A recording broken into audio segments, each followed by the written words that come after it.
Irmãos, o tema de hoje então, aprenda a estar com Jesus. Aí você olha e fala, ué, mas eu pensei que a gente ia falar a respeito dos atributos de um discípulo autêntico de Jesus. Mas estar com Jesus, isso faz parte do que é ser um discípulo? Porque atributos, a gente pensa assim, um discípulo de Jesus, quais são os atributos dele? Ele tem que curar, ele tem que falar em línguas, ele tem que expulsar demônios, ele tem que falar bem, evangelizar. Tudo isso faz parte do que é ser um discípulo de Jesus. Mas antes de todas essas coisas, estar com Jesus é a marca de um discípulo autêntico. Estar com Ele deve ser a nossa primeira ambição. E a gente percebe isso quando a gente lê Marcos, capítulo 3, a partir do verso 13. Marcos, capítulo 3, a partir do versículo 13. Coloca aqui para mim, por gentileza. Estou na versão NVI. Se puder colocar na NVI. Eu vou ler aqui, depois aparece. Jesus subiu a um monte e chamou a si aqueles que ele quis, os quais vieram para junto dele. Escolheu 12, designando os apóstolos, para que estivessem com ele, os enviasse a pregar e tivessem autoridade para expulsar demônios. Quando a gente lê isso aqui, às vezes, à primeira vista, a gente fala, olha só, Jesus chamou 12, designou eles apóstolos e enviou eles para que eles pudessem pregar, expulsar demônios, realizar sinais e maravilhas, curar. Mas a gente esquece que a primeira finalidade desse chamado, para que estivessem com ele. Para que estivessem com ele. E eu gosto desse verbo estar, porque na gramática, quando você estuda a respeito disso, você entende que o verbo estar, ele não é um verbo de ação, ele é um verbo estático. Ele é um verbo de estado. Antes de agir, antes de fazer, o Senhor nos chamou para estar. Simplesmente para estar com Ele. Porque antes de ser um instrumento dEle, Jesus quer que nós sejamos simplesmente dEle. Antes de sermos um instrumento nas mãos dEle, Jesus quer que nós sejamos simplesmente dEle. Simplesmente dEle. E a gente precisa entender que, antes de qualquer outra coisa, a nossa maior ambição enquanto discípulos de Jesus deve ser estar com o nosso Mestre. Amém? Glória a Jesus. E a partir disso, irmãos, a gente vai para João 15. A gente consegue colocar? Não sei se apareceu aqui o versículo. Apareceu? Antes? Beleza, obrigado. Amém.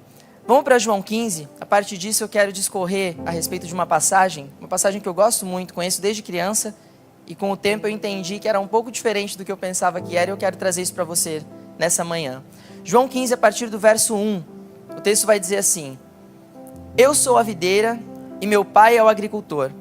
Todo ramo que estando em mim não dá fruto, ele corta, e todo ramo que dá fruto, ele poda, para que dê mais fruto ainda. Vocês já estão limpos pela palavra que eu lhes tenho falado. Permaneçam em mim e eu permanecerei em vocês. Nenhum ramo pode dar fruto por si mesmo, se não permanecer na videira. Vocês também não podem dar fruto, se não permanecerem em mim. Eu sou a videira, vocês são os ramos. Se alguém permanecer em mim e eu nele, esse dará muito fruto, pois sem mim, vocês não podem fazer coisa alguma. Se alguém não permanecer em mim, será como o ramo que é jogado fora e seca. Tais ramos são apanhados, lançados ao fogo e queimados. Se vocês permanecerem em mim e as minhas palavras permanecerem em vocês, pedirão o que quiserem e lhes será concedido. Meu Pai é glorificado pelo fato de vocês darem muito fruto, e assim serão meus discípulos. Amém. Quando eu era criança, adolescente, eu li esse texto, e talvez por eu ter ouvido algumas pregações com base nesse texto, que falavam de frutificação, eu pensava, João 15 fala majoritariamente, principalmente a respeito de frutificação. E de fato a gente lê Jesus falando, né? Aquele que estando em mim dá fruto, ele poda para que dê ainda mais fruto. Aquele que estando em mim não dá fruto, ele corta e joga fora, né? Depois, vocês também não podem dar fruto se não permanecerem em mim, nenhum ramo pode dar fruto por si mesmo. E a gente vai lendo a palavra fruto aqui várias vezes. No entanto, assim como a passagem de Marcos 3 prioriza o estar antes do fazer, João 15 prioriza o permanecer antes do frutificar. Se a gente parar para ler esse texto com atenção, né, se desvencilhar das lentes através das quais a gente costuma ler alguns textos, porque a gente já ouviu muito falar deles, se a gente fizer uma leitura honesta, a gente vai entender, a gente vai encontrar em João 15, do verso 1 ao verso 11, a gente leu até o 8, mas se você ler mais 3 versículos, do verso 1 ao 11, você vai encontrar a palavra permanecer 10 vezes. É quase uma vez por versículo. São 11 versículos e você encontra a palavra permanecer 10 vezes.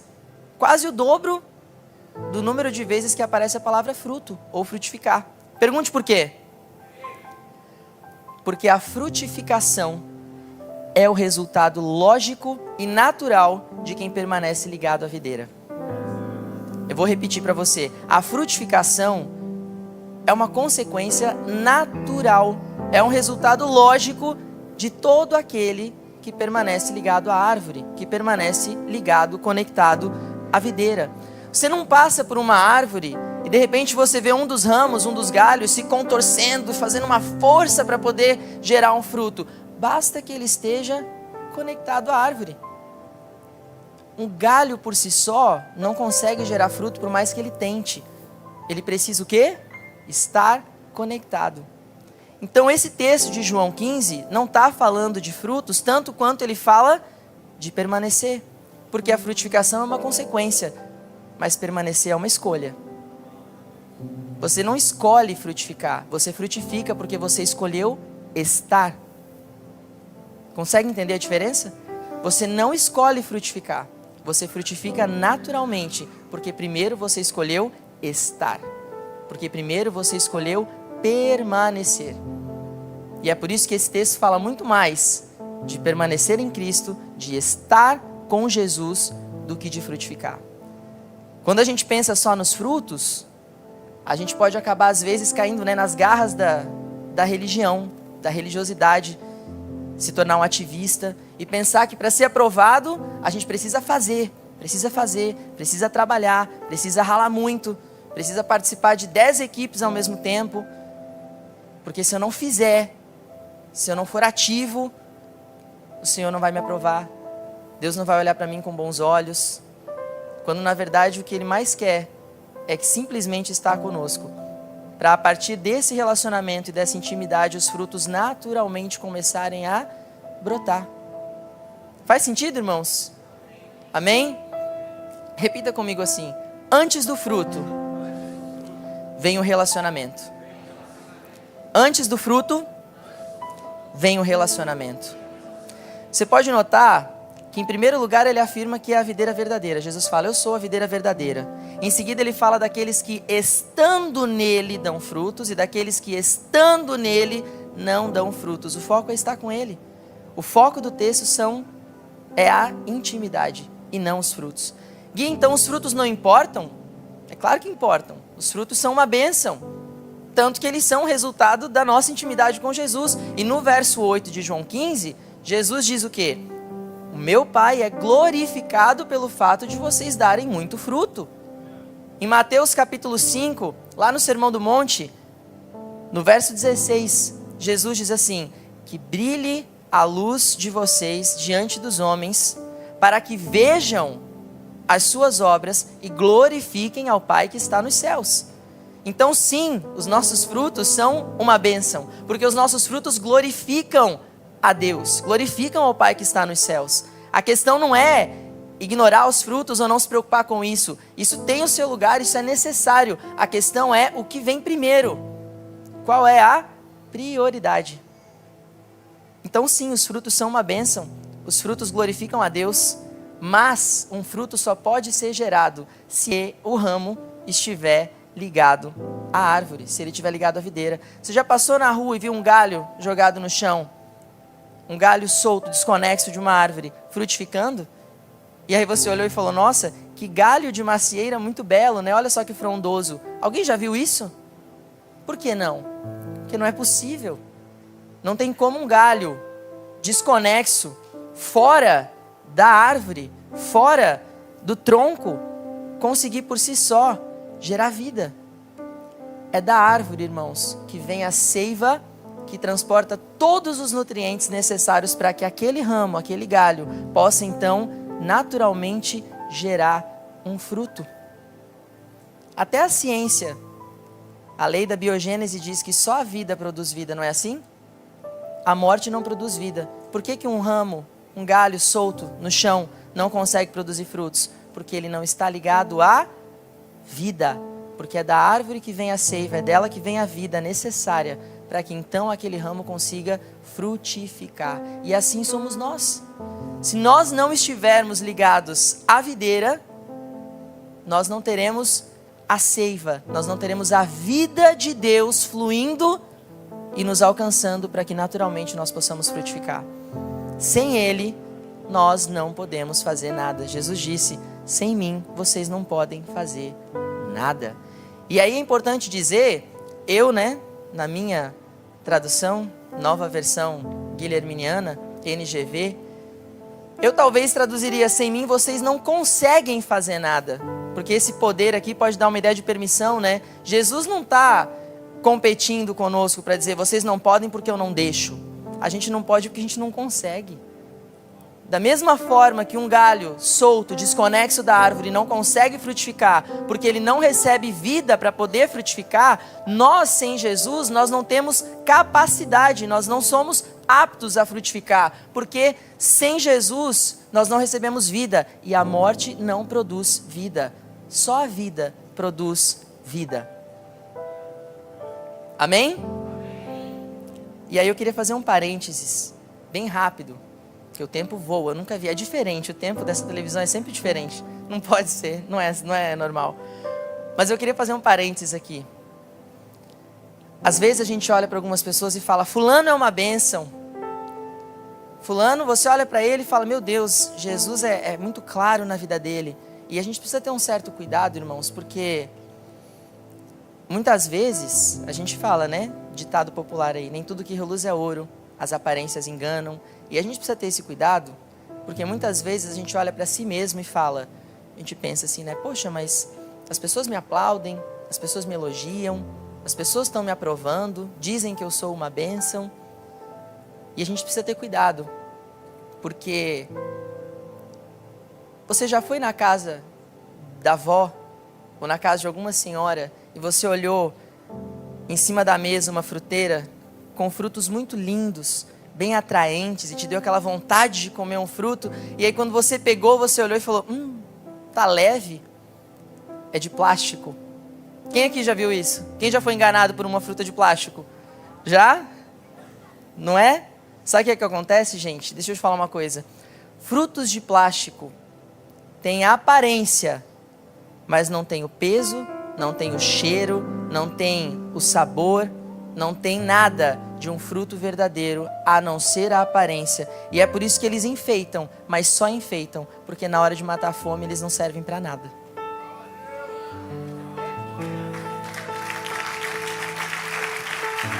A gente precisa cuidar, porque a gente se engana. Com certeza, se eu perguntar, todo mundo vai levantar a mão. Com certeza alguém já se decepcionou com alguém que pensou, é uma bênção. Aí quando chegou perto, viu fruto de plástico. Deixa eu falar uma coisa para você. Jesus não tem problema com os pecadores, tanto quanto ele tem problema com a hipocrisia. Você vai ver Jesus chamando Mateus da coletoria de impostos, era um político corrupto da época, e ele chamou para caminhar com ele. Você vai ver Jesus entrando na casa de Zaqueu, que era o chefe da coletoria, totalmente odiado, repudiado pelo próprio povo, e Jesus falou, hoje eu vou comer na sua casa. Você vê quando os fariseus atiram aquela adúltera diante de Jesus, querendo a morte dela, e Jesus restaura a vida dela. Mas quando que Jesus é duro? Quando que a gente lê e fala, tá poucas ideias, vamos orar por Jesus que ele tá bravo. Quando que a gente vê isso? Quando ele está falando com os fariseus, os mestres da lei, aqueles a quem ele chama hipócritas. Por quê? Porque não basta a aparência. O fruto que é de plástico, ele enfeita, mas ele não alimenta. E a gente precisa frutificar a partir da videira verdadeira, para que os nossos frutos sejam frutos verdadeiros e eles possam alimentar a fome daqueles que chegam até nós. Amém? Lembra quando Jesus passou pela figueira com folhas, mas que não tinha figos? Lembra o que aconteceu, né? Jesus não ficou bravo e amaldiçoou aquela figueira e ela secou porque ela não tinha frutos. Jesus não gostou do fato de ela ter folhas e não ter frutos, porque a figueira, quando ela está folhosa, não sei se existe essa palavra, mas quando a figueira tem folhas, muitas folhas, é um indicador, é um índice de que ela está com frutos. Mesmo que fosse fora da estação, porque o Evangelho de Marcos fala também que era fora de estação, mas Jesus estava com fome, ele pensou, talvez um fruto temporão, pelo menos assim para matar minha fome por agora, e já que tem folhas, deve ter fruto. Quando ele colocou a mão, ele viu que era o quê? Só aparência. E o que aconteceu com aquela figueira que só tinha aparência? Secou. Fechou os parênteses. Irmãos, como que a gente faz então para permanecer? Eu queria trazer para vocês pontos bem simples em relação ao que nós podemos fazer para permanecer. Eu até me perdi aqui e não passei alguns slides. O pessoal está passando? Não, mas era para estar um pouquinho adiante. Mas tudo bem, amém. A gente se empolga, né? Gente, eu trouxe para vocês algumas maneiras como nós podemos permanecer. A primeira delas é a oração. Se a gente não ora, a gente não tem relacionamento, a gente não conhece o nosso mestre. Para que nós sejamos discipulados e nos pareçamos com o nosso mestre, sejamos discípulos autênticos, nós precisamos conhecer o mestre a quem nós afirmamos seguir. Nós precisamos orar mais, nós precisamos ler a nossa palavra, ler a Bíblia, né? Eu tenho uma pregadora que costuma dizer que a oração é quando nós falamos a Deus e quando nós abrimos a Bíblia, Ele fala conosco, né? E é assim mesmo. Nós falamos com Deus na oração e o Senhor fala conosco quando nós abrimos a Bíblia. São maneiras de permanecer. O jejum, o serviço, estar aqui, ser um voluntário, estar em comunhão com os irmãos, participar do discipulado nas quartas-feiras. Quem tem vindo às quartas-feiras nos discipulados? Glória a Deus, glória a Jesus. Permanecer em comunhão, em oração, Bíblia, jejum. E encaminhando para o fim da mensagem, eu gostaria de que a gente lesse o texto de João capítulo 17, versículo 24. João 17, 24. Por que permanecer? A gente falou sobre a importância de permanecer, o que é permanecer, os frutos que vêm naturalmente daqueles que permanecem, e falamos de como permanecer. Mas por que permanecer? O que isso gera?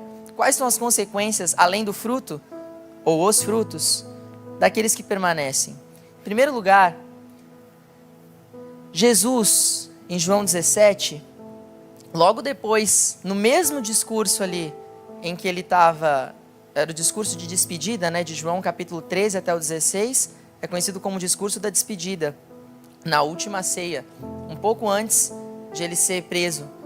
Foi na noite em que ele foi traído. No capítulo 17, é o capítulo da oração sacerdotal, em que ele ora por si, ora pelos discípulos e depois ora por nós, aqueles que viriam e que creriam na mensagem dos discípulos.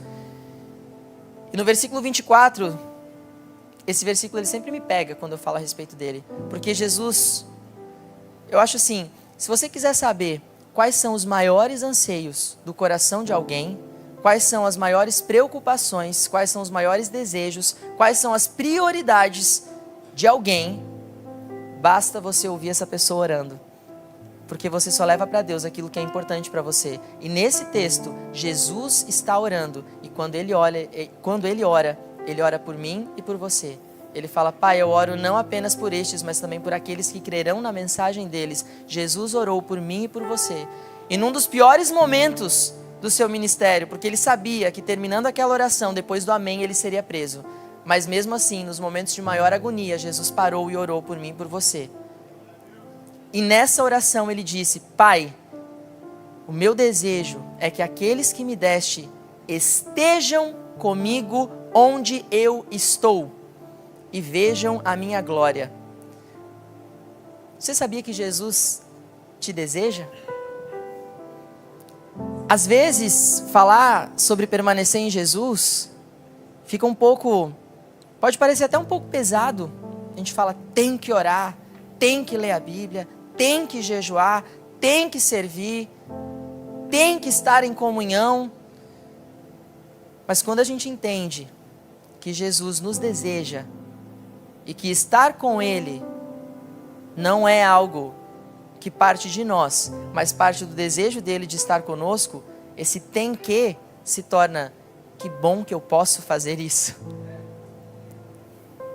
Porque Jesus não nos atura, Jesus nos ama e Ele nos deseja. Você consegue imaginar que Jesus, na eternidade, a Trindade antes da criação já era completa em si mesma. Deus é completo em si mesmo. Deus não precisa do ser humano. Deus não nos criou porque Ele estava carente.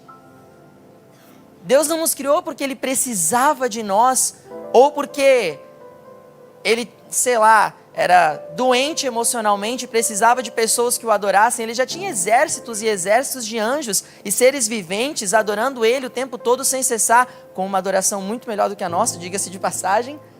Ele não precisava de nós, Ele nos criou porque Ele nos desejou.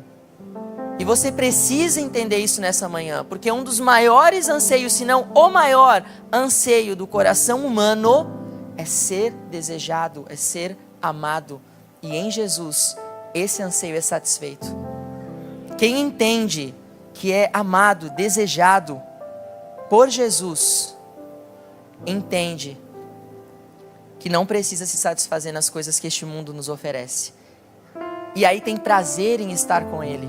Tem prazer em estar com Jesus. Aí não é mais eu tenho que fazer. Aí é que bom que eu posso fazer. Eu vou correndo fazer. Porque quando eu chego lá, Ele já está lá me esperando. Toda oração, grave isso, toda oração que você faz, não foi você que começou. Porque Jesus já te chamou primeiro e já estava lá te esperando para poder falar com você. Porque antes de você desejar estar com o Senhor, Ele desejou. Nós só amamos porque Ele nos amou primeiro.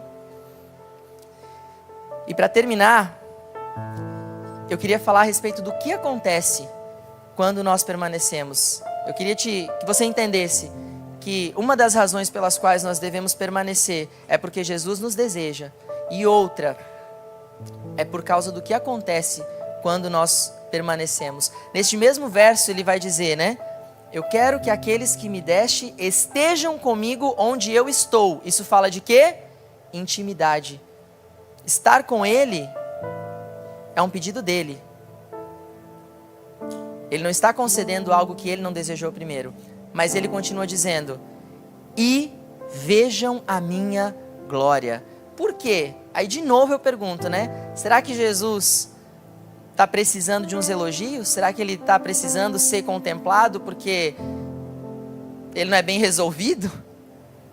Não tem a ver com Ele. 2 Coríntios capítulo 3, verso 18. Coloca para mim por gentileza. 2 Coríntios capítulo 3, verso 18. Olha o que acontece quando nós contemplamos a glória de Jesus. Assim todos nós que com a face descoberta contemplamos a glória do Senhor, estamos sendo transformados segundo a sua imagem com glória cada vez maior, a qual vem do Senhor. O que acontece quando nós contemplamos? Nós somos transformados.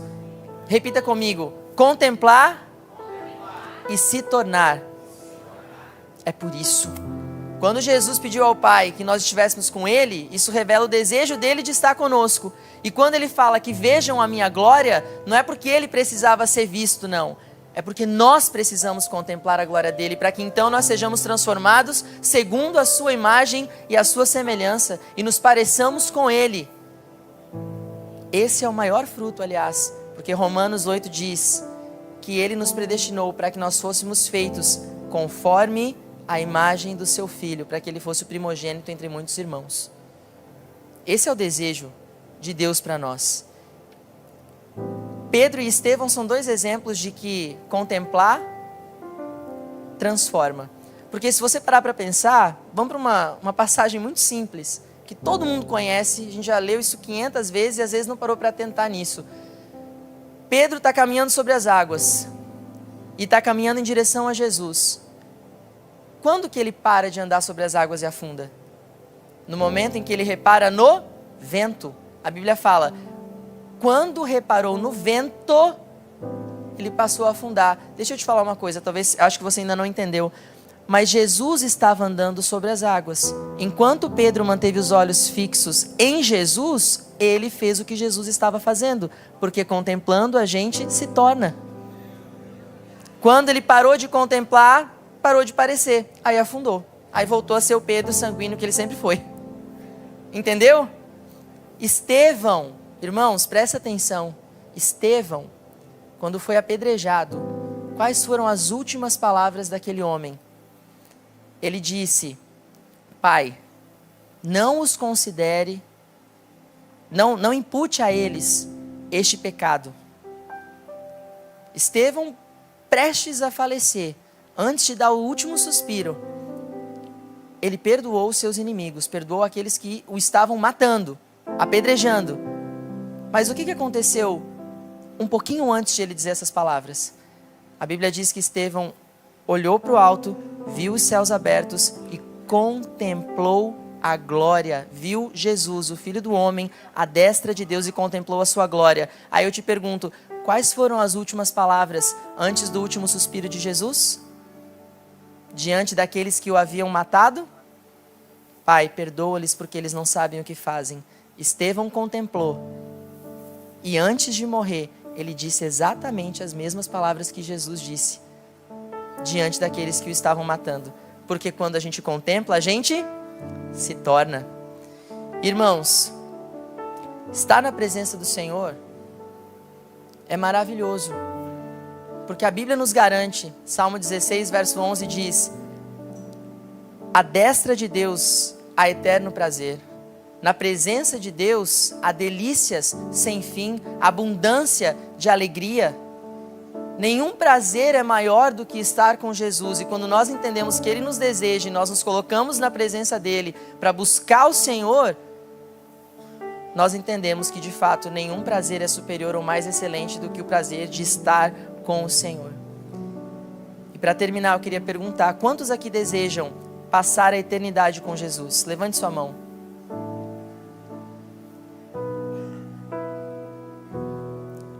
O que não faz sentido, irmãos, é a gente desejar passar a eternidade com Jesus, se a gente não se esforça para passar um pouquinho de tempo com Ele agora.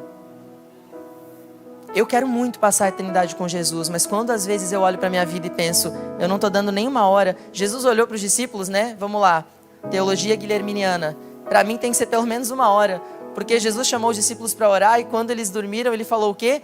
Nem por 1 hora? E a gente fala, eu quero passar a eternidade com Jesus. Mas a eternidade com Jesus vai ser prazerosa para aqueles que já encontraram o prazer de estar com Ele agora. Esse é o maior chamado do discípulo. É o primeiro e mais importante, porque todo o resto flui a partir da intimidade com o Senhor. Amém? Neste momento eu gostaria de convidar você a se colocar de pé.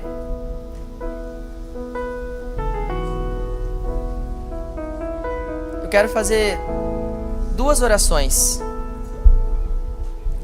A primeira é por você que veio aqui hoje. Talvez você nunca entregou a sua vida para Jesus. Talvez você já ouviu falar muito de Jesus. Talvez você até admire Jesus. Ache Ele uma figura histórica brilhante. Você até admire os ensinamentos dele. Mas você nunca de fato disse, Jesus, eu quero deixar de te admirar para agora começar a te seguir. Se tem alguém aqui nessa manhã, neste momento, que quer decidir entregar a sua vida para Jesus e se tornar um discípulo, começando simplesmente com estar com Ele, deixa Ele fazer a obra. Você não precisa estar preparado, é Ele que te prepara. Nós nunca conseguimos nos preparar. Se a gente conseguisse, a gente não precisaria dele. Então, se você acha que eu não estou preparado, não está mesmo. Nenhum de nós está, nunca estivemos. Mas se nesse momento você sente no seu coração o desejo de entregar a sua vida para Jesus e de se tornar um discípulo dele, eu gostaria de convidar você a levantar a sua mão aí no seu lugar. Tem alguém? Amém. Glória a Deus pela sua vida. Você pode aplaudir a Jesus? Mais alguém? Não? Amém. Irmão, você pode vir aqui à frente, por gentileza, para a gente poder orar com você? Tem alguém aqui que pode acompanhá-lo, por gentileza? Aí, glória a Deus. Glória a Jesus. Tem festa no céu, irmãos. Glória a Jesus. Vamos orar. Feche os seus olhos. Abaixe a sua cabeça. Vamos todos repetir essa oração junto com o nosso irmão. Senhor Jesus, eu reconheço que eu preciso de Ti, que o Senhor é o meu Salvador, único e suficiente Salvador. Perdoa os meus pecados, escreve o meu nome no livro da vida e me ensina a caminhar com o Senhor, sendo um discípulo, aprendendo a seguir o Mestre. Amém. Irmão, você pode seguir o Jota aqui, ele vai te indicar lá, a gente quer te dar um presente, falar com você. Amém, aplauda Jesus. Glória a Deus.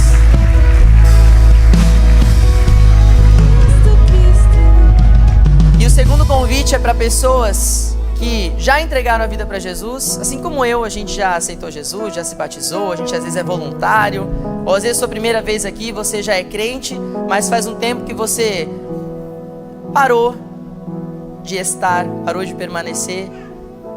Neste momento, se você quer voltar, eu não digo que você se desviou, talvez você esteja de fato desviado dos caminhos do Senhor, mas às vezes você está desviado dentro da igreja, só vem, mas não está seguindo, não está acompanhando Jesus, não está aprendendo do Mestre. Se você é uma dessas pessoas, neste momento eu queria convidar você a levantar a sua mão. Nós vamos orar por você. Tem alguém que gostaria de voltar? Amém. Lá atrás. Glória a Deus. Glória a Jesus. Mais alguém que fala, eu preciso voltar a caminhar, a estar, a permanecer? Amém? Vamos orar? Feche seus olhos, abaixe sua cabeça. Senhor, nós entregamos, Deus, nas Tuas mãos a vida desse irmão e pedimos, Pai, que o Senhor ensine esse irmão a caminhar, a estar com o Senhor, a Te amar, Deus, a voltar, Pai, para os Teus caminhos e ter intimidade com o Senhor e deixar o Senhor fazer todo o resto. Em nome de Jesus, Pai, nós Te agradecemos, ó Deus, por esta manhã. Te agradecemos, Pai, pela Tua palavra. Te agradecemos pelo que o Senhor tem feito nas nossas vidas, na nossa comunidade. Declaramos, Pai, que toda glória é Tua. Não a nós, Senhor, não a nós. Nenhuma glória para nós, mas ao Teu nome, por amor à Tua bondade e à Tua verdade. Em nome de Jesus. Amém.